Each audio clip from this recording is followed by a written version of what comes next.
बड़ी खबर आपको हम देते हैं। बीजेपी के कैंप से इस वक्त 3 मुलाकातों को लेकर सबसे ज्यादा चर्चा चल रही है और उसमें सबसे पहला नाम वसुंधरा राजे का है, जिनकी मुलाकात जेपी नड्डा से होनी है, जिनके बेटे पर विधायकों की बाड़ाबंदी करने की और जबरदस्ती विधायकों को रिजॉर्ट ले जाने की कोशिश के इल्जाम लग रहे हैं।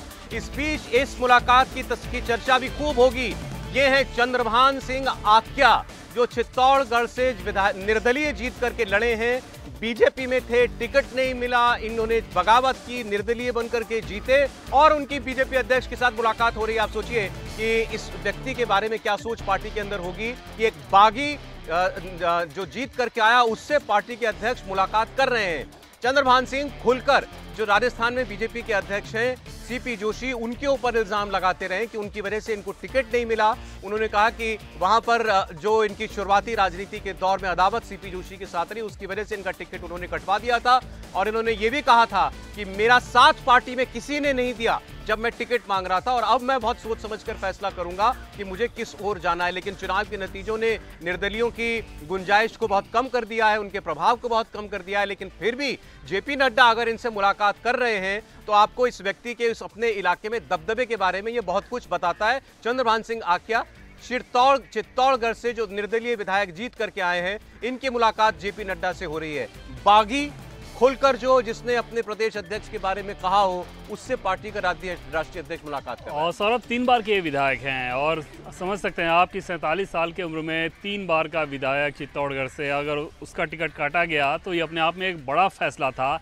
लेकिन जैसे चुनाव में जीत हुई, जीत के बाद जब उनको ये समझ में आ गया कि सरकार तो बीजेपी की बननी है, तो आप समझ सकते हैं कि उनके विकल्प क्या थे। ओम प्रकाश माथुर, जो कि राजस्थान की राजनीति के एक बड़ा चेहरा हैं, उनसे इनके बहुत अच्छे संपर्क रहे हैं, बहुत अच्छे संबंध रहे हैं। पहले इन्होंने ओम प्रकाश माथुर से मुलाकात की, उसके बाद कल बीजेपी के संगठन महामंत्री BL संतोष के साथ इनकी मुलाकात हुई थी और आज बीजेपी के राष्ट्रीय अध्यक्ष जेपी नड्डा के साथ उनकी मुलाकात के साथ ही बगावत की जो टीस थी बीजेपी के अंदर, उस चीज़ को अब खत्म कर दिया गया है और अब चंद्रभान आक्या को लेके कोई समस्या नहीं है पार्टी के भीतर। और शीर्ष स्तर पर इसी लिहाज से मुलाकात कराई थी क्योंकि पार्टी उनको लेके आगे भी ये देखती है कि उनके अंदर बहुत संभावना है, क्योंकि हाईली पॉलिटिकल व्यक्ति के तौर पे जाने जाते हैं और 27-28 साल का उम्र, आप समझ सकते हैं कि बीजेपी में अभी उनका कितना लंबा कैरियर है और उस लिहाज से आज की ये मुलाकात हुई है। अब जो भी टीस थी, बगावत थी, वो खत्म होगी। हालांकि सौरभ एक दिलचस्प चीज़ देखें तो राजस्थान में बीजेपी के चुनाव प्रभारी प्रहलाद जोशी ने बीजेपी के राष्ट्रीय अध्यक्ष को ये बात कही थी और रिपोर्ट में भी ये दी थी कि जो लोग भी ऐसे खड़े होते हैं चुनाव के समय बगावत करके, उनकी री एंट्री नहीं होनी चाहिए। हाँ, बिल्कुल, ताकि इस तरह की आदत पर रोक लग सके। पब्लिकली उन्होंने स्टेटमेंट दिया था। उसके बाद भी अगर ये मुलाकात हो रही है तो जैसा देवेंद्र कह रहे हैं कि भाई इनमें बहुत जो है पोटेंशियल पार्टी देख रही होगी, तभी ऐसा किया जा रहा है। और अब दूसरी बड़ी खबर पर आपको लेकर के चलते हैं। छत्तीसगढ़ में मुख्यमंत्री कौन बनेगा, कई नामों की चर्चा थी। उनमें से एक है केंद्रीय मंत्री रेणुका सिंह और रेणुका सिंह की मुलाकात इस वक्त जेपी नड्डा के साथ चल रही है। आपको बता दें, केंद्रीय मंत्री रेणुका सिंह, उनकी मुलाकात जेपी नड्डा से इस वक्त जारी है और रेणुका सिंह का नाम क्या अब इन चर्चाओं में सबसे आगे है, इस पर हम लोग बात करेंगे। रेणुका सिंह के बारे में जो बताया जाता है वो ये कि उनके साथ अनुभव भी है, वो जनजातीय समुदाय से आती हैं, आदिवासी समुदाय से आती हैं। इस लिहाज से प्रशासनिक अनुभव की बात हो या फिर वहां पर सामाजिक समीकरणों को अगर साधने की बात हो तो रेणुका सिंह हर मामले में मुफीद साबित हो सकती हैं भारतीय जनता पार्टी के लिए। और इन्होंने भी इस्तीफा दिया, इनका इस्तीफा देवेंद्र हुआ था, इस्तीफा देने ही आई हैं दिल्ली। और इस्तीफा जो मुलाकात है सौरभ, उस मुलाकात की कहानी ये है कि कल जिन जिन लोगों को इस्तीफा देना था उनको ये मैसेज दिया गया कि संसद भवन पहुंचिए, बीजेपी के राष्ट्रीय अध्यक्ष से मुलाकात होगी, केंद्रीय मंत्री पीयूष गोयल के कमरे में आप लोगों को पहुंचना है। सबको ये लगा कि सिर्फ उन्हें बुलाया गया है, इंडिविजुअल वो वहाँ पे पहुंचे हुए थे। रेणुका सिंह उस समय छत्तीसगढ़ में थी या बाबा बालकनाथ हरियाणा में थे, इसलिए ये दोनों मौजूद नहीं रहे। मौजूदगी इस लिहाज से ज़रूरी थी कि लोकसभा अध्यक्ष के समय इन प्रेजेंस ही आपको इस्तीफा देना होता है। सांसद अगर फैक्स कर दें उस इस्तीफे को इस लिहाज से नहीं माना जाता है कि हो सकता है कि आपके ब्याह पे किसी ने फर्जीवाड़ा करके भेज दिया हो या कोई और चीज़ रही हो, किसी दबाव में आप रहे हो। स्पीकर के सामने खुद उपस्थित होकर ये कहना होता है कि हाँ मैं इस्तीफा दे रहा हूँ। उस लिहाज से इन प्रेजेंस उपस्थिति ज़रूरत थी। और क्योंकि सौरभ ये बात हो रही है रेणुका सिंह की, तो इसमें आप दिलचस्पी देखें कि कल जो इस्तीफे की घटना हुई थी, पीयूष गोयल के कमरे में जब सारे लोग पहुँच गए तब उन्हें पार्टी के राष्ट्रीय अध्यक्ष ने इस बात की जानकारी दी ना सिर्फ जानकारी दी बल्कि वहीं उनका इस्तीफ़ा टाइप कराया गया, अलग अलग नाम से सबका उन लोगों को दिया गया, उन लोगों ने सिग्नेचर किया, उसके बाद वो लोकसभा अध्यक्ष के पास गए और उस इस्तीफे को सौंपा। सब सोच रहे थे कि हमको खुशखबरी मिलने वाली है। समझा जा सकता है कि ऐसे माहौल में अगर ये मैसेज आया कि पार्टी के राष्ट्रीय अध्यक्ष आपको बुला रहे हैं, उनसे मुलाकात होनी है, तो किसी भी नेता के अंदर ये महत्वाकांक्षा तो स्वाभाविक तौर पे आएगी कि लग रहा है कि मेरी भूमिका कुछ अच्छी होने जा रही है, कुछ आगे बड़ी होने वाली है, तभी मुझे बुलाया जा रहा है। रेणुका सिंह की मुलाकात भी इससे आगे बढ़कर कुछ नहीं फिलहाल। आज की ये जो अभी की मुलाकात है, रेणुका सिंह की मुलाकात भी इसी संदर्भ में है, क्योंकि उनके पास भी ये मैसेज गया था, तो हालांकि उनको पता है कि किस लिए बुलाया गया है, फिर भी ये बनता है कि आप पार्टी के राष्ट्रीय अध्यक्ष के पास जाके उस कमांड को, जो कि बाकी लोगों को कमांड दिया गया है, वो कमांड वो खुद भी लें। और कल हमारे सोर्सेज ये बताते हैं कि बीजेपी के राष्ट्रीय अध्यक्ष ने जब ये बात कही तो बाकायदा नेताओं को लंबा चौड़ा स्पीच देके समझाया भी कि आपको इस फैसले को किस रूप में लेना है। लेकिन ये हैं गंभीर उम्मीदवार छत्तीसगढ़ में, इसमें कोई दो राय नहीं कि ट्राइबल महिला हैं, गोंड जनजाति से, सरगुजा क्षेत्र में सभी 14 की 14 विधानसभा सीट भी छत्तीसगढ़ में बीजेपी ने जीती है।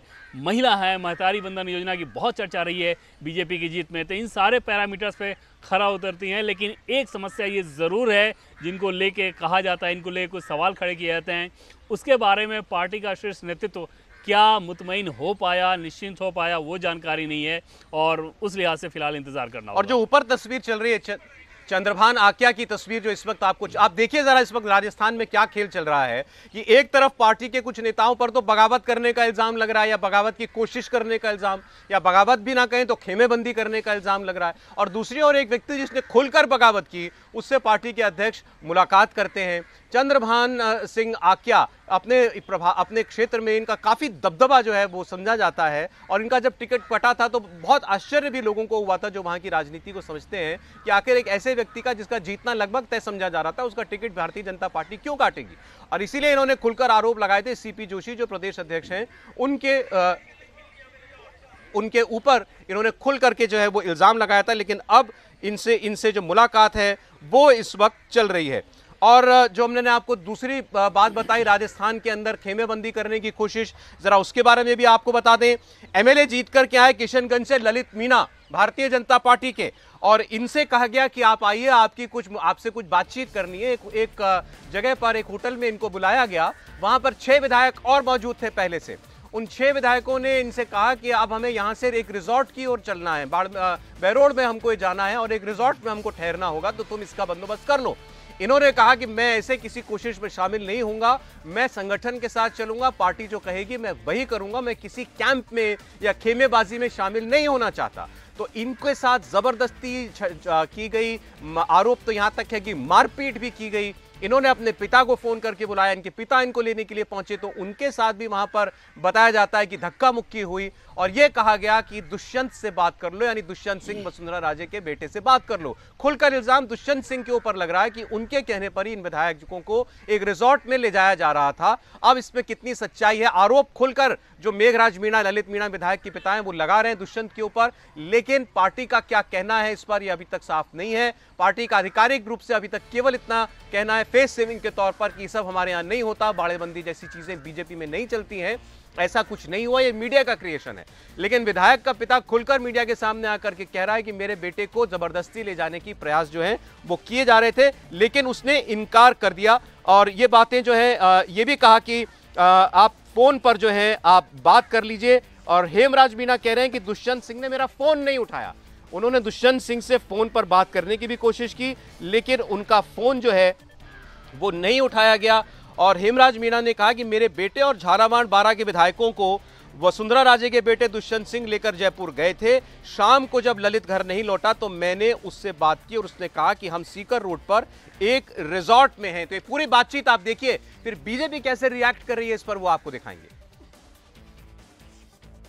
दुष्यंत सिंह जी ले गए थे साथ में। अच्छा, मैडम के बेटे दुष्यंत सिंह लेके गए। रोका कौन वहाँ पर? रोका किसने? आप जब लेकर आना चाह रहे थे, रोका कौन से विधायक ने रोका? वही अपने कंवरलाल एक विधायक था, उसी रोका। मारपीट भी की क्या? कुछ मारपीट का वही लड़ाई झगड़े में उतारू था।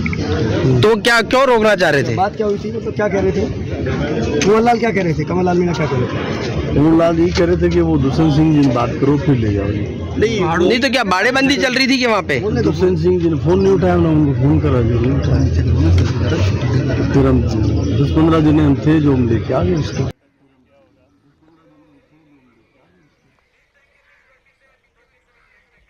तो ये हेमराज मीणा हैं जिनकी बात आप सुन रहे थे, विधायक के पिता, जिस विधायक ने जाने से साथ इनकार कर दिया बाकी लोगों के। और ये आपने देखा दुष्यंत सिंह का नाम ये ले रहे हैं। अब पार्टी क्या फैसला करती है। वसुंधरा राजे मुलाकात करने के इस वक्त इंतजार में है जेपी नड्डा से, अभी तक वो मुलाकात हुई नहीं है।